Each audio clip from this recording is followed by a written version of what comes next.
break. I'm so excited. That's a great idea. It's nice to get outside. And if you can during the day, it always helps me feel better. Me too. Me too. All right. Well, we are live on YouTube. Okay. Hello, everyone. Hi. Yay. It looks like the chat is working today. So type Yay. in the type in the chat that you're here. Oh yeah, let me see. Sometimes I can see the chat, sometimes I can't. Oh yeah, I can see the chat here on not on Cool. YouTube, but I can see the chat here on Zoom maybe if somebody does come to the Zoom one. Oh, Yeah. gotcha. Okay, so we're doing a really cool project today. It's actually one of my favorites that we've done so far. It's one of my favorite projects to do. It's DIY t-shirt bracelets. So I'm wearing a couple here. This is what they end up looking like. I think they are so neat and cool and can be made from like recycled materials, which is always really good. We always want to try to recycle things when we can. And everybody has a couple of t-shirts laying around that they don't wear anymore or they've grown out of or something like that. So you can literally make this with just a couple of old, like one old t-shirt. It could be just one color. So if you only have one old shirt laying around, that's totally okay. Like you don't have to have multiple colors, but it is cool if you do have a couple different colors. If you got our bag, the activity bag this time, you will have an instruction sheet with pictures on how to do that inside the bag. So you don't have to just make it once. You can make a couple different kinds, even when I'm not here showing you how to do it. So the only things you're gonna need, if you have the activity bags, you will have a couple of strips that I've already included of t-shirt material. So I have mine here. But if, like I said, if you don't have the bags this time, that's okay. You can just watch and see how we do it and then do it later with your instructions, with the instruction sheet maybe. Okay, so what you'll need is a, like I said, stuff in the bag, and like you'll need a heavy object. So some people use like a can of food. You can use a book. I'm going to use a book this time. Really anything that just is sort of heavy. So what you'll do is lay out your strips of t-shirt material. I like to kind of stretch mine out a little bit like this, just because it helps with braiding. We're going to braid them. So I'm going to stretch out my strips, not enough to rip them, but just enough to like stretch them out a little bit. All right. So you want to lay them out next to each other. So you have 3 strips of t-shirt material laid out on a flat surface, one right next to the other. You want to kind of put them close, but not overlapping, just one right next to another.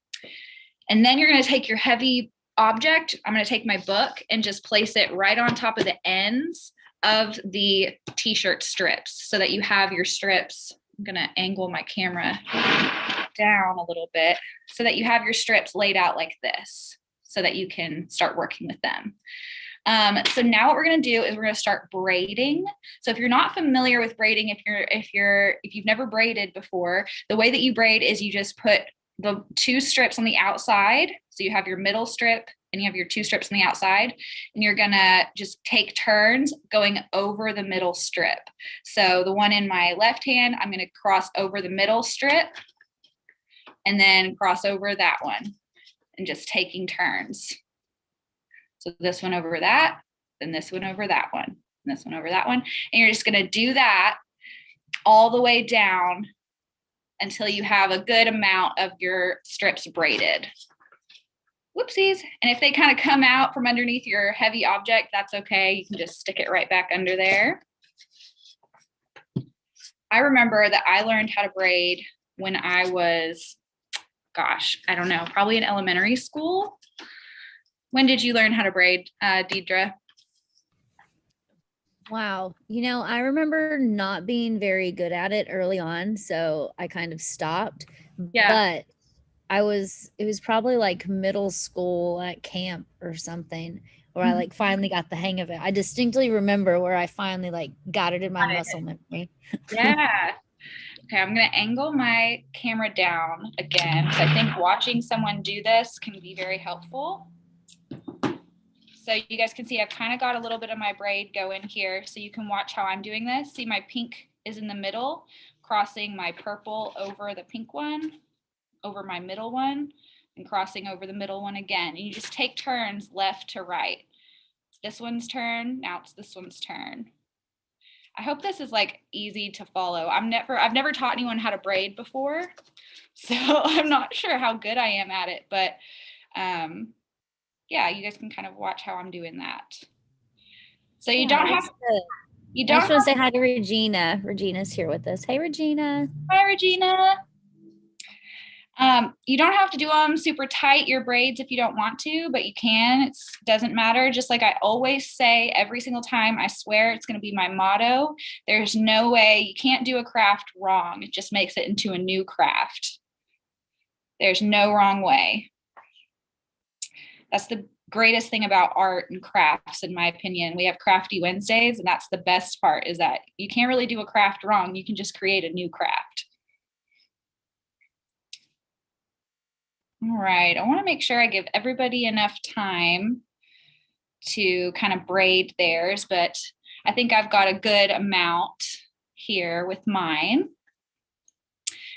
I think that I learned how to braid. I very distinctly remember being in elementary school, and I was a car rider, and I used to like, we would braid each other's hair out when we were waiting for our ride to like go home. It's also where I learned all of the, like, you know, the little sayings that you do, you know. Hey ladies, I'm going to be in the chat. I'm out and about right now. Okay, cool, Regina. Thank you so much for being here. All right. So I'm going to go ahead and move on to the next step. I know that some people will still be braiding, and that is totally okay, but just take a minute to watch the next step because it's super easy. The next thing you're going to do is tie a knot. I'm going to move my camera down really quickly. The next thing you're going to do is tie a knot at the bottom. So once you know you've got enough to wrap around your wrist, you're going to tie a knot at the bottom, okay? So I'm going to do that here. All right, so I've got a knot here at the bottom. You can see I have some extra. So if you wanted to, you can trim this off with scissors, or you can leave it and just have like a little tassel on your bracelet. You can see mine, I cut mine off. So it's really up to you. You can kind of go back and if you don't have scissors, you can go back and kind of thread your extras back through your braid and just make it kind of like a triple braid kind of thing. You can do that if you want to, if you don't have scissors. There's lots of things that you can do with this. I'm going to actually go ahead and trim mine off because it will make it a little bit easier for me. So very carefully, if you're using scissors, go ahead and trim the excess. Or like I said, if you're not able to trim it, you can always just like thread it back through your braid. So now we have the other end that we had underneath our heavy book. And what we're going to do now is, before we tie a knot, you want to see where you need your other knot to be. So see, I have a little bit of extra here, like this is the size of my wrist. I have a little bit of extra. So I want to go ahead and tie it a little bit closer to the braids just to make it fit. So you want to tie another knot at the other end after you've kind of measured it against your wrist. So now I have something that looks like this. It has a knot at both ends. And what I'm going to do now is, at one end, it doesn't matter which one, I'm going to pull apart my braids so that I have a little hole. Doesn't matter which end you do it, just either end. You want to make a little hole. And then you want to take one of your knots and put it through the hole that you just made. Okay. And you can, again, you can trim this if you want to. You can thread it back through your braid. You can leave it on there and have it be kind of a little tassel.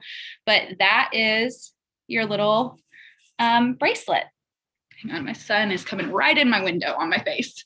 But that makes a really cute little t-shirt bracelet that you made from like 100% recycled materials. Yay. Those are so cool. I like these a lot because you can make a lot of them. Like, as you can tell in practicing to make them, I've made quite a few. And they're actually really cute and fun, and a good way to reuse materials. That's something that we try to do a lot here at the library, is reuse a lot of the materials that we have. So absolutely. Did we get any questions on YouTube or anything like that? Anybody needs to see anything else? Any of the I steps? don't think so. We had a couple watching there, so I bet they are just Hanging braiding their bracelets and hanging out. Yeah. Yeah. It takes a little bit of time. Usually I have another activity that is like for people who didn't get the activity bags. But this week, this was such a great, easy activity that barely required any supplies that I thought, man, this is one that really everyone really can do. You can do this also with, if you don't have a t-shirt that you don't need anymore, but maybe you just have like, you can do this with towels. You can do this with anything. I mean, I've seen people do it with denim from jeans. You just have to cut the strips of fabric or rip the strips of fabric to a, small enough strip that you can braid it. But you can do this with lots of stuff. Very cool. Very cool. Yeah. Okay. Well, thanks so much, Regina, for tuning in with us. Thanks, everybody that's watching. Thanks, Catherine. You always have like the coolest crafts that require just like normal materials. I think that is super cool. Very creative. Thank you. I always feel like they're really, really short and easy, but I think that's good though. Sometimes it's good to have a quick, easy craft that you can do multiple times. Yes, for sure. I like a craft I can like start and finish pretty quickly. Yeah. All right. Well, thank you so much for having me. Yeah. We'll see you next week, everybody. All right. Bye.